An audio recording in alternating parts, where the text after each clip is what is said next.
हाय नमस्कार सांग माने समस्त को ए न्यू ईयर रे हैप्पी न्यू ईयर आशा करी आपण माने समस्ते भलरे थिबे। मु एक ड्राइंग करबा पई जाउची। देखंतु ओडिया इंडस्ट्री रो नेशनल अवार्ड विनर मिस प्रकृति मिश्रा मैम कर ड्राइंग करबा को जाउची। मु ऑलरेडी आउटलाइन बनै सारिची।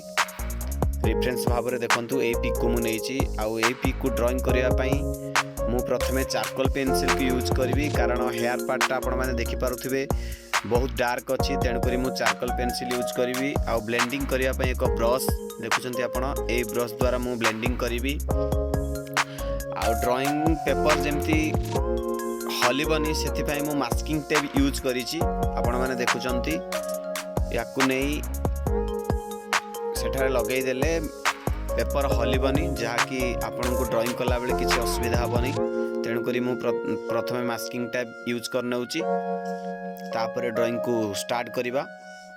देखंतु सेटअप मोर सरी जाइछि। एबे चलंतु चारकोल पेंसिल को यूज करी प्रथमे हेयर पैड को ड्राइंग करिबा तापर ड्राइंग को धीरे धीरे कंप्लीट करिबा।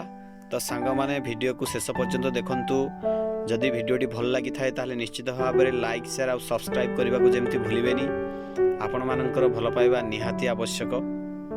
तो फ्रेंड्स चलंतु ड्राइंग करिबा।